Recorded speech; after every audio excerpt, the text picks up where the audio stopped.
बर्तमान आम अलंकार परवर्ती पर्याय को जीवा आम पढ़ी प्रथमे अनुप्रास अलंकार एवं जमक अलंकार और श्लेष अलंकार ता परवर्ती अलंकार हूँ उपमा अलंकार। उपमा उपमा कहले गोटे वर्णना को बुझाए तेणु उपमा अलंकार भितर उपादान अच्छी गोटे उपमेय आ गोटे उपमान जो उपमेय उपमान समान धर्म विशिष्ट होता जो वाक्य उपमेय उपमान ये दुटा समान धर्म विशिष्ट होते समान भली लगुव से मध्य सादृश्य परी तुल्य जेन्हे जेसन सरी जथा प्रभृति साधारण बोधक शब्द द्वारा अभिहित होता है सेठारे उपमा अलंकार होता है। उपमेय कहले कौन बुझा मुझे कहली दीटा उपादान थाए उपमा अलंकार प्रथम है उपमेय जहाँ तुलना दि जाए तुलना करा जाए एवं उपमान हूँ जहाँ सहित तुलना करा जाए मनकर मुख सहित चंद्र को तुलना करागला तेल मुख ये कौन ना जहाँ को तुलना दिगला अर्थात मुख को मुख एठारे होची उपमेय मुख है उपमेय चंद्र है कौन क्या सहित तुलना करागला चंद्र सहित तेणु चंद्र एठारे होची उपमान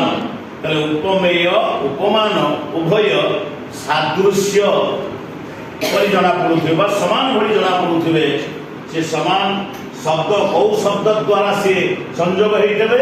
उपमेय उपमान ये दुईटा जो शब्द द्वारा उपमेय उपमान को संयोग कर उपमा वाचक शब्द कहुए आम जब प्रश्न आसो उपमा वाचक शब्द क्या कहुए ना उपमा वाचक शब्द हूँ जो शब्द द्वारा उपमेय उपमान को संयोग कर शब्द गुड़िक कौन ना तुल्य जेन्हे जेसन सरी जथा प्रभृति जथा पर्यटन जानिले ये हूँ उपमावाचक शब्द। जदि प्रश्न आसो सदृश कि जथा लिखाई क्यों प्रकार शब्द आम कौन लिखा उपमावाचक शब्द कौन लिखा उपमा अलंकार गोटे उदाहरण ये दि आम अनेक उदाहरण पाइबा जो देखा जापर उपमा अलंकार क्या कहुए खंड खंड धरा मेघ सुनील अंबरे भासईत जथा नील समुद्रे बुझे कि खंड खंड धरा मेघ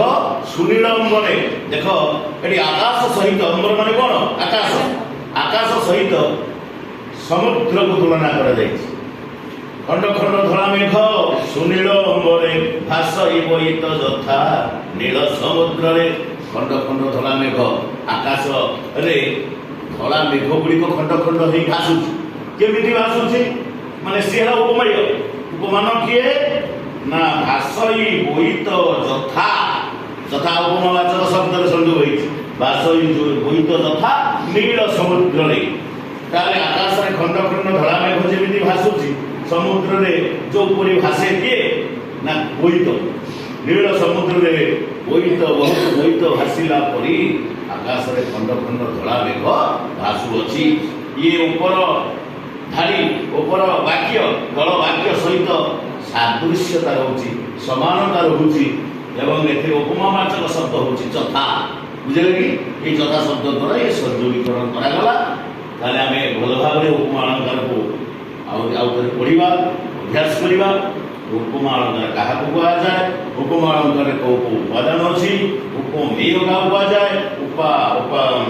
उपमान क्या कहुए उपमावाचक शब्द क्या कहुए से शब्द गुड़िक कौन कौन तार उदाहरण कौन